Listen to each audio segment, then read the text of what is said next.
Assalamualaikum warahmatullahi wabarakatuh. Hai Sobat Sumin, semoga kabar kalian sehat dan baik selalu. Hari ini saya Upi, promotor Puskesmas Trisi, akan membawakan podcast Dinas Kesehatan Kabupaten Indramayu bersama dengan UPTD Puskesmas Trisi.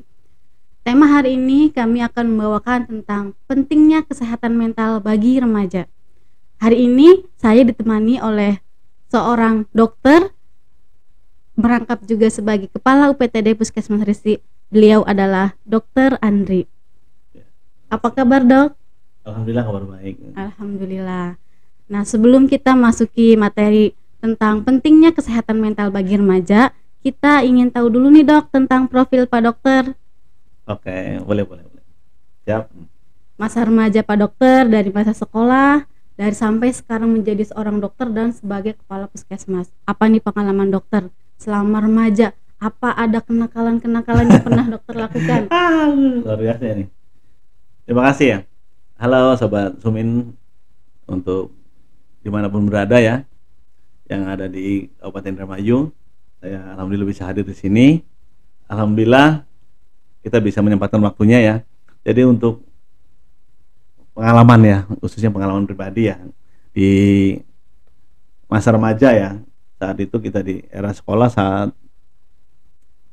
seperti dulu nggak seperti saat ini gitu, karena banyak tahapan-tahapan ya untuk proses sekolah gitu. Kalau sekarang kan semuanya kan gratis tuh Mbak, ya kan, jadi fasilitas juga untuk sarana prasarana sekolah juga merasa terpenuhi gitu ya, ada kegiatan-kegiatan lainnya gitu. Kalau dulu kan serba bayar gitu, sekolah tuh harus bayar gitu. Jadi kita mau melakukan sesuatu apapun juga, kalau tidak ada pembiayaan kita nggak bisa sekolah gitu. Jadi banyak rekan saya, khususnya saya juga ya, kita sampai pernah tuh kalau pas posisi sekolah mau ujian ya nggak bisa bayar gitu. Akhirnya ya teman-teman bilang, wah katanya nanti kalau ujian loh katanya, itu kan udah masuk bully ya ibarat. Tapi ada saat itu kita bersama teman-teman ya ada aja solusinya. Kita menghadap ke guru ya, melaporkan ke wali kelas. Habis itu kita bikin pernyataan bahwasanya setelah 3 bulan atau 2 bulan ya akan membayar gitu kan. Akhirnya alhamdulillah kita bisa ikut ujian. Jadi kan, terus kalau misalnya dari pengalaman saya ya untuk kenakalan remaja ya saat itu ya udah ada ya, tapi ya kita alhamdulillah ya bisa menghindari gitu, karena biasanya saat kita di sekolah peran sertanya ya tadi orang tua khususnya selalu mengingatkan kepada kita gitu, pulangnya jangan sore-sore ya, kalau habis sekolah pulang ya gitu. Jadi kan kita ingat tuh sama, jadi akhirnya saat itu ya eranya ya banyak kesadarannya ada di masing-masing pribadinya gitu kan. Tapi ya kembali ke era dulu sama yang sekarang ya, mungkin banyak perubahan-perubahan ya. Tapi bagi saya ya, saat saya sekolah juga sama ya, di saat posisi saya kuliah kedokteran ya, tidak melihat ABC-nya ya. Tapi kan waktu kuliah kedokteran itu kan dirintis dari posisi masa sekolah waktu SMP ya. Pada saat itu kita diajarkan menabung ya, menabung dari SMP SMA. Akhirnya ya walaupun kita orang biasa, orang yang keterbatasan ya, tidak punya kemampuan lebih banyak ya ekonominya ya, alhamdulillah kita bisa ke sekolah. Walaupun ya di perjalanan ya sama seperti itu pas posisi saya ujian ya di kedokteran ya, mungkin teman-teman di sini barangkali ada yang melihat mungkin tahu ya, wah ini orang nih yang sering bikin surat pernyataan gitu ya. Tapi inilah proses, karena saat itu ya nggak ada lagi siapa yang mau menghadapi proses itu gitu. Walaupun ya di luar sana ya banyak, apalah seorang anak orang biasa gitu kan, nggak mungkin nih menjadi orang selesai nih kuliahnya gitu. Tapi ya kita buktikan itu sebagai semangat saya gitu. Dan mungkin teman-teman juga sama yang mendengarkan informasi ini, mungkin ada pengalaman yang sama seperti saya. Ini sebagai pemicu untuk kita semua. Betul. Itu aja. Terima kasih Sekilas Dok. Ya. Alhamdulillah, wow sekali ya teman-teman ya. kisahnya Pak Dokter ini dari masa remaja sampai dengan sekarang sebagai seorang dokter dan kepala puskesmas. Tidak mudah ya Dok ya? Ya. Beliau adalah yang merintis dari bawah sampai sekarang, yang dengan keterbatasannya Dok ya. Betul. Berarti kita beruntung nih teman-teman yang di masa sekarang yang sekolahnya sudah gratis dari SD sampai dengan SMA, beda dengan dokter yang dulu harus menjalani masa-masa yang sangat sedikit pahit apa sangat pahit. Ya itu buat sebagai kenangan lah ibaratnya. Iya, kenang-kenangan kita ya. Nah, untuk selanjutnya kita masuk ke tema yang selanjutnya ya Dok ya, tentang pentingnya menjaga kesehatan mental bagi remaja. Nah, kesehatan mental itu seperti apa sih Dok? Pengertian dari kesehatan mental itu gimana? Ya, jadi kalau misalnya bicara tentang kesehatan mental ya, di era sekarang ya sebenarnya sama seperti dulu. Jadi sesuatu yang mempengaruhi hal yang besar ya, dari khususnya baik dari keluarga ya kan, terus lingkungan masyarakat ya, yang sangat berdampak besar pada diri seseorang tersebut gitu, dari kepribadian tersebut gitu. Berarti kita bisa simak dari jawaban dari Pak Dokter ya teman-teman, kesehatan mental itu bisa dari peristiwa-peristiwa ya Pak Dok ya. Berarti dari pengalaman kita, dari lingkungan kita, utama dari sekeliling kita ya Dok. Betul. Ya. Nah, biasanya kalau misalnya sekarang kan lagi booming nih, bullying. Ya, pembulian di sekolah atau banyak geng-geng motor. Nah, itu kenapa sih Dok mereka itu bisa melakukan seperti itu? Ya, sebenarnya mereka ini kan butuh perhatian ya. Terus biasanya pengennya kan mencari jati diri ya. Yang jadi persoalan ini kan jadi dirinya ini kan ke orientasi remaja atau anak-anak atau dewasa ya. Dalam artian dia mungkin belum memahami mereka tentang posisi efek dari dampak resikonya gitu, tentang hal tersebut gitu. Jadi sebenarnya mah kalau misalnya kita ada perhatian besar ya, khususnya lingkungan ya, pertama ya jelas ya orang tua ya, dari keluarga ya, terus lingkungan sekitar ya. Kalau di sekolah yang jelas ya untuk guru-gurunya ya bisa mendekatkan anak-anak tersebut gitu. Iya, tadi sudah dijelaskan ya, kalau misalnya kita ingin menjaga kesehatan mental itu dari keluarga dulu. Nah Dok, ciri-ciri dari perkembangan remaja itu yang sehat seperti apa dan yang tidak sehat seperti apa? Ya, jadi kan di situ kan kayak misalnya emosi yang tidak terkontrol, meledak-meledak ya betul. Terus sulit diatur ya kan. Terus ya tidak sesuai dengan arahan gitu kan. Yang jadi persoalan itu menyebabkan jadi kerugian gitu. Harusnya pulang di rumah, dia nggak pulang ke rumah. Jadi kan nanti kan akan menjadi kebiasaan buruk nantinya gitu. Dan itu sebenarnya mah akan merugikan gitu nantinya. Nah, kalau sekarang kan Dok banyak tuh sekolah memakai gadget. Nah, di pengalaman saya nih, kalau misalnya anak-anak sekolah sudah liburan memakai HP itu susah diatur. Dan kebanyakan mereka itu mengaplikasikan kenakalannya itu lewat HP itu. Dari prakteknya katanya praktek di HP-nya begitu loh. Ada pembulian, dia praktekin di sekolah. Kalau kita suka main HP itu udah masuk ke gangguan kesehatan mental bukan Dok? Sebenarnya tanpa disadarin ya, udah masuk ya. Tapi sebenarnya ini kalau misalnya sesuatu hal ini dilakukan oleh keluarga, ini bisa. Contohnya dalam artian kita kan sekarang udah mulai nyambung tuh ya antara sekolah dengan orang tua ya, keluarga ya. Biasanya keluarga itu dilibatkan dalam grup WA-nya.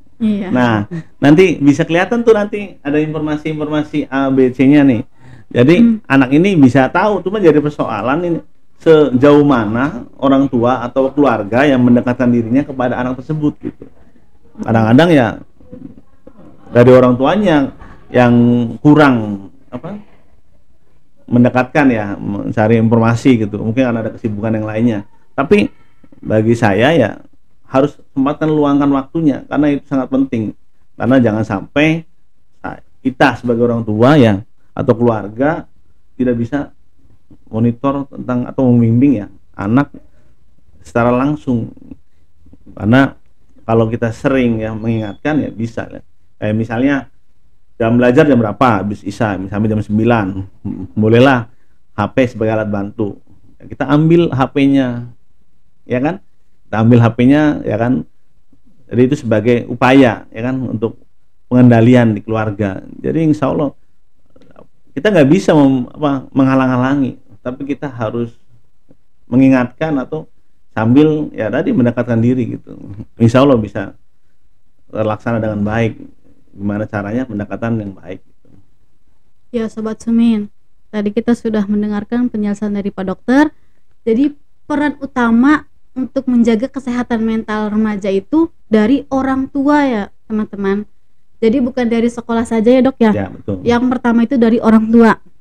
Yang kedua pengawasan orang tua juga. Nah terus dari lingkungan kita juga ya Dok ya. Betul. Nah jadi kalau misalnya anak nakal berarti jangan sekolah yang disalahin ya Dok ya. Yang disalahin siapa berarti Dok?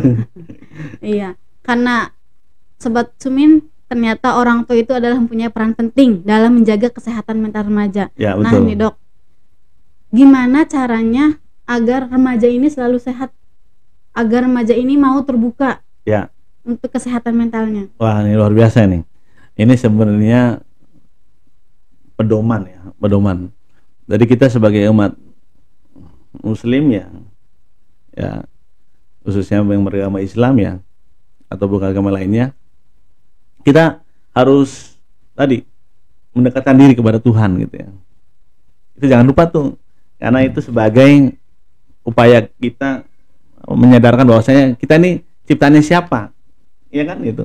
Jadi kalau kita udah fitrahnya kembali seperti itu, insya Allah kita tidak akan terlalu jauh lah untuk melenceng, karena di situ kan dijelaskan ya melakukan ya kan hal-hal yang hal baik, kan ibadah, ya kan, terus melarang yang menghindari hal-hal yang tidak baik, yang buruk ya, yang merugikan lah. Terus ya kita harus ada orang yang bisa diajak komunikasi dengan kita, curhat ya Dok. iya ya? dong. Kan sekarang udah banyak nih ya. Iya. Ya, jadi mau keluarga, mau siapa lagi, teman, ya pokoknya yang bisa diajak komunikasi dengan baik. Jadi nanti kita bisa posisi merasa nyaman nantinya. Terus ya kita harus secara to the point, kita harus berani. Kegagalan itu tidak akan pernah selamanya gitu kan. Istilahnya ibaratnya kita jangan sampai terpuruk akhirnya berputus asa gitu. Kita nggak bisa seperti itu. Kita harus melangkah dan melangkah terus gitu. Jadi kalau misalnya ada sesuatu hal yang kurang ya di kita ya atau di keluarga, ya mungkin kita harus menyadari bahwasanya ini adalah sebuah proses kehidupan gitu, ya kan? Ada gambaran lah. Terus ya banyak-banyak introspeksi diri lah. Itu yang paling mudah ya yang untuk kita jalanin sebagai kepribadiannya gitu. Nah Sobat Sumin, tadi kita sudah dengarkan juga ya, untuk menjaga kesehatan mental remaja itu yang pertama mendekatkan diri kepada Allah ya Dok ya, beribadah, melakukan hal-hal yang positif. Nah yang kedua curhat ya Pak Dok ya. Jadi kita juga harus punya teman curhat. Nah curhatnya tuh kepada siapa Dok? Biasanya nih remaja itu tidak mau curhat ke sama temannya, nanti bocor katanya. Oh iya betul. Nah jadi harus curhatnya tuh kemana kita sebagai remaja? Karena ke temannya nggak mau katanya nantinya ember. Ya, jadi gini, kalau misalnya di sekolah bisa tuh dengan guru ya. Ya biasanya guru BK, Dok ya. Iya, betul, ada tuh ya.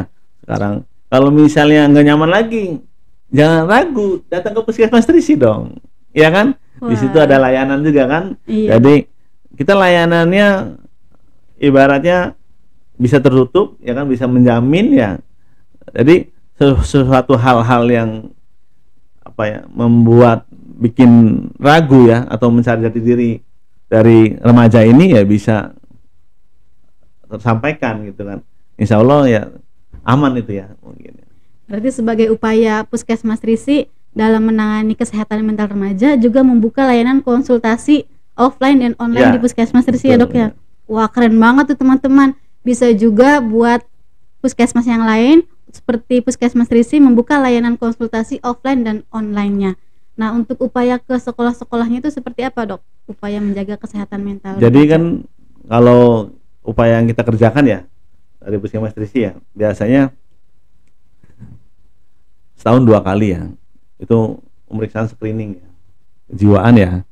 Terus kita juga kadang-kadang datang ya untuk menyampaikan ya, khususnya saya sebagai kepala puskesmas biasanya meluangkan waktunya ya, jadi menginformasikan tentang hal-hal yang positif gitu. Karena masa remaja ini ya masa yang dinanti oleh semua orang gitu. Jadi kalau misalnya melakukan sesuatu hal-hal yang baik ya, insya Allah lah. Terus kita juga menyampaikan ke teman-teman remaja ya, ya banyak hal-hal yang positif yang kita kerjakan gitu.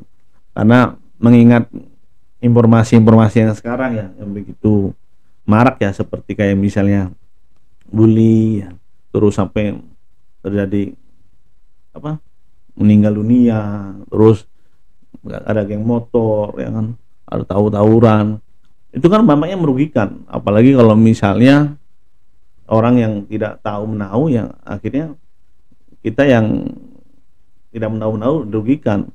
Bayangkan kalau misalnya kita tidak punya pegangan ya, khususnya untuk lingkungan sekitar ya, tidak saling mengingatkan, ini bikin repot karena nggak akan selesai. Makanya dari kami Puskesmas Trisi menginformasikan kepada semuanya ya, agar terus berperan gitu untuk tadi menghindari kenakalan remaja di Kabupaten Indramayu. Iya, Sobat Sumin. Jadi di Puskesmas Risi itu kita melakukan screening kesehatan jiwa setahun 2 kali ya, Dok ya. Nah, selain ada pembinaan UKS juga, kita ada screening kesehatan jiwa dan melayani konsultasi offline dan online. Kita membuka selebar-lebarnya untuk remaja yang punya masalah kesehatan dan masalah pribadi terutama dengan kesehatan untuk datang langsung ke Puskesmas atau melalui chat di call center Puskesmas Risi. Nah, Pak Dokter, saran dari Pak Dokter nih tentang masa remaja sekarang yang susah diatur, emosi yang meledak-ledak. Nah, untuk menjaga kesehatan mental remaja yang sehat dan yang baik itu harus yang seperti apa, Dok? Mengingat situasi saat ini ya, yang begitu genting ya, genting gak genting nih Mbak. Jadi ya tidak henti-hentinya kita sebagai jati diri pribadi ya, remaja ya harus pendekatan diri kepada Tuhan Yang Maha Esa, kepada Allah Subhanahu Wa Taala. Itu ada sebagai upaya ya. Terus ya untuk kita yang ada di lingkungan sekitar ya, saling mengingatkan gitu, khususnya orang tua ya. Jadi jangan henti-hentinya komunikasi tentang perihal di sekolahnya gitu. Apalagi sekarang udah ada grup WA ya, grup WA siswa ya. Jangan dibiarkan saja tuh. Dengan posisi nilainya jelek nanti dimarah-marahin lagi. Iya, betul ya, kan? Ya. Itu kan apa ya? Sebagai psikis remaja ya, akhirnya seperti apa ya? Kok posisi hasil dimarahin gitu kan? Pas posisi kemarin-kemarin tidak ada apa? Nasihat atau apapun gitu. Makanya dibentuknya dari sebelum ada hasil menurut saya. Jadi itu sebagai upaya pembentukan remaja tersebut. Oh iya, kita ini punya orang tua, kita ini punya keluarga gitu kan istilahnya. Kalau misalnya melakukan hal sesuatu yang buruk ya malu lah gitu kan ibaratnya. Terus ya itu mau guru ya kan di sekolah itu ya punya kontribusi besar sama seperti keluarga ya kan. Jadi saling menginformasikan gitu. Yang dikhawatirkan yang di sini tadi rasa perhatian itu yang kurang ya kan. Ya. Terus jangan lupa lagi dan untuk remaja ini harus banyak-banyak introspeksi gitu. Introspeksinya dalam artian mungkin keluarga kita apa ya, sibuk ya, bekerja ya. Jadi kita punya mawas diri gitu, harus punya pegangan ya. Jadi itu yang bikin menjadi kekuatan jati diri remaja tersebut. Saya yakin lah remaja Indramayu hebat, karena banyak orang-orang hebat yang ada di Indramayu. Jadi jangan ragu gitu untuk menjadi remaja yang sehat ya. Jadi yang bermanfaat gitu. Jadi itu yang saya saran dari saya. Wah, terima kasih banyak Pak Dokter. Ya. Nah, Sobat Sumin, tadi sudah dijelaskan kan sama Pak Dokter, gimana sih caranya menjadi remaja yang sehat itu? Yang pertama adalah satu, mendekatkan diri ke Tuhan Yang Maha Esa. Berperilaku positif ya Dok ya. Ya. Jadi kita itu harus bisa memilah-milah mana lingkungan yang baik dan mana lingkungan yang buruk. Nah, yang keduanya tempat curhat ya Dok ya. Oh, iya. Itu yang utama juga ya Dok ya. Kalau misalnya ada masalah atau punya masalah sesuatu, jangan segan curhat. Kalau misalnya nggak mau curhat sama teman, bisa mencari seseorang yang bisa dipercaya dan bisa menyelesaikan masalahnya. Nah teman-teman, jadi jangan khawatir lagi. Kalau Sobat Sumin ada masalah tentang kesehatan, bisa langsung konsultasi ke guru BK di sekolahnya atau bisa ke puskesmas yang ada di sekitar. Kita melayani yang selebar-lebarnya ya Dok ya. Nah, untuk Sobat Sumin, hari ini kita sudah di ujung acara untuk acara podcast tema pentingnya menjaga kesehatan mental remaja. Nah, kesimpulan dari hari ini adalah yang pertama, pentingnya menjaga kesehatan fisik. Jika fisik kita sehat, maka mental kita juga sehat, pikiran kita juga sehat. Terima kasih Pak Dokter yang hari ini sudah menyempatkan waktunya untuk mengisi materi tentang pentingnya menjaga kesehatan mental remaja. Oke Sobat Sumin, jangan lupa untuk like, komen, dan subscribe YouTube Dinas Kesehatan Kabupaten Indramayu dan UPTD Puskesmas Risi. Ikan sepat, ikan lele. Yuk hidup sehat le. Terima kasih. Assalamualaikum warahmatullahi wabarakatuh.